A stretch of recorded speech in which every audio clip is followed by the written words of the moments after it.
उल्टे को पता न चले। सेवा ऐसी करो कि सेवा हो जाए। सेवादार कौन है पता न चले। निरअभिमानिता कदाचित। देखो, हम नाम नहीं चाहते, फिर भी लोगों को पता लग गया तो नाम वो कह के कर देंगे। लोगों के कहने से अभिमान आ जाएगा। और ये राम सुंदर कांड में आपने सुरसा की कथा सुनी है। किसकी? सुरसा कौन है? सुरसा कौन है? सुरसा, ये बड़ाई ही सुरसा है। और सुरसा देखो कितना मुंह फैलाती चली गई। तो बड़ाई के मुंह की कोई सीमा नहीं है।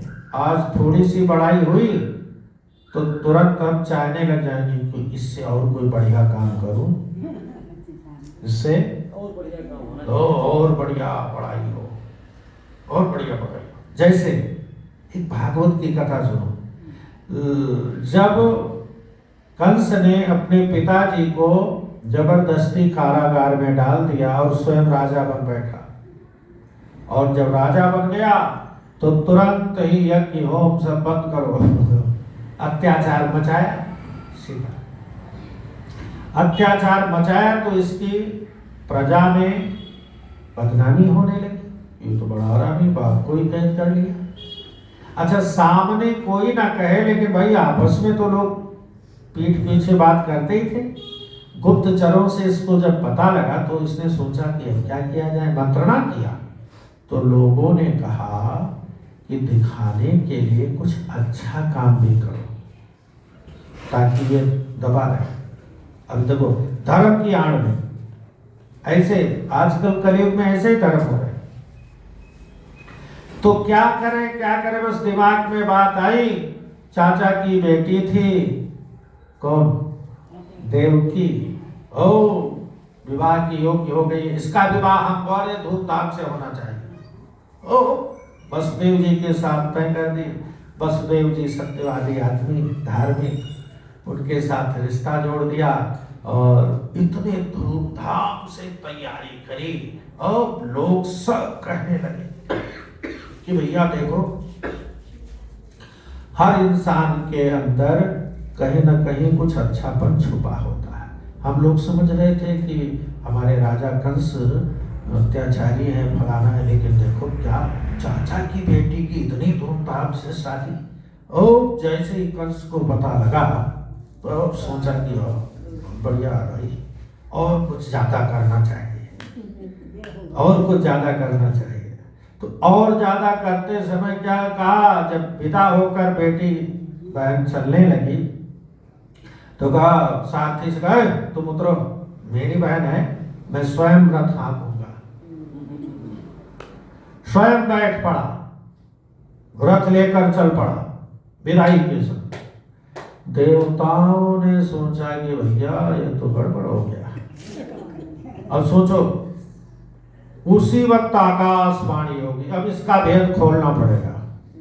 अब इसका भेद, उसी वक्त आकाशवाणी हुई, ना आगे ना पीछे, है नहीं। और जैसे ही आकाशवाणी हुई, कितना धार्मिक बना जा रहा था, तुरंत निकाल ली तलवार उसी बहन को मार डालने के लिए। दुनिया को भेद पता नहीं। तो ऐसे कई बार लोग धर्म करते हैं, किस लिए? हाँ, लोग मुझे अच्छा कहें। तो जब कोई अच्छा कहने लग जाता है तो अंतरात्मा और प्रसन्न तो होती है और सोचती कुछ और अच्छा किया जाए, जिससे और बड़ाई हो। तो वही है सुरसा। सुरसा का मुंह बढ़ता ही जाता है और ये बहुत खराब नशा है, मान पड़ा। तो इसलिए जो भगवान के भक्त हैं वह हमेशा भगवान की कृपा, उनकी जिम्मेदारी पे कोई धर्म, कोई परोपकार, कोई काम आ गया तो करेंगे सहसा, लेकिन अपना नाम अंगद जी महाराज ने बड़ी विवेकशीलता से राम जी के पूछे हुए प्रश्नों का उत्तर दे दिया, लेकिन अपना नाम आने।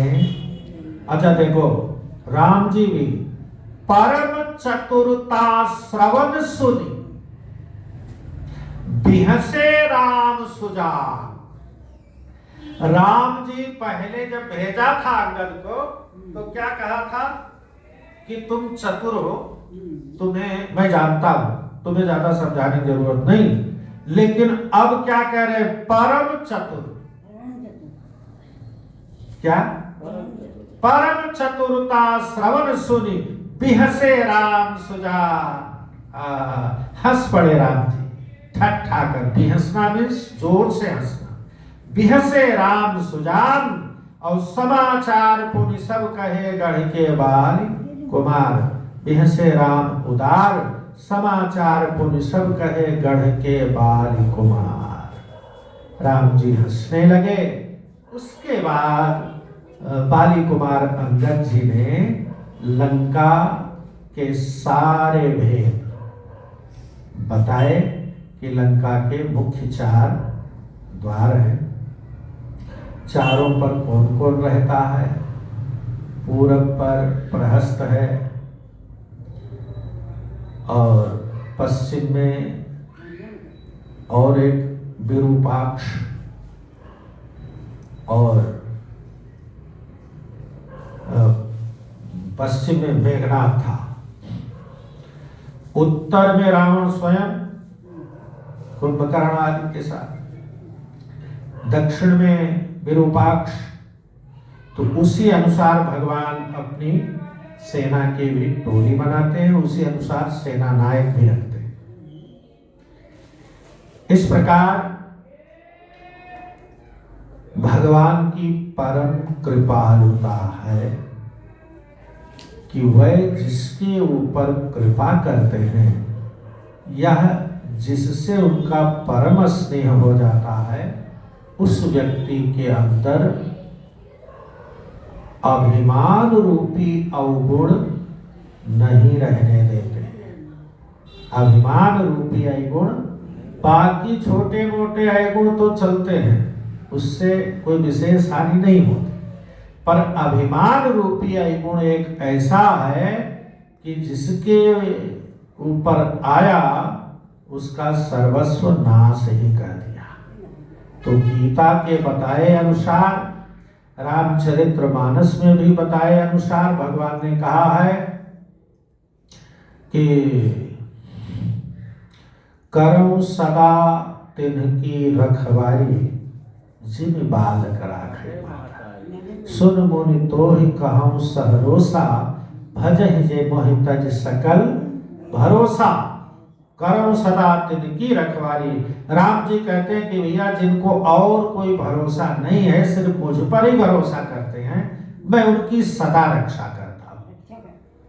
मैं उनकी सदा रक्षा करता हूं। और हम बाह्य दुश्मनों से उलझते हैं, झगड़ते हैं।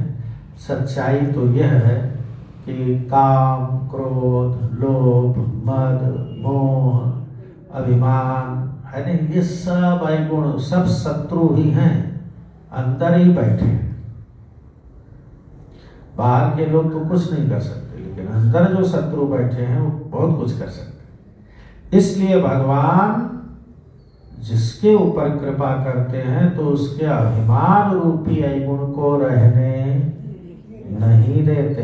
इसलिए आप देखो, अंगद और हनुमान ये दो मुख्य पात्र हैं प्रभु के।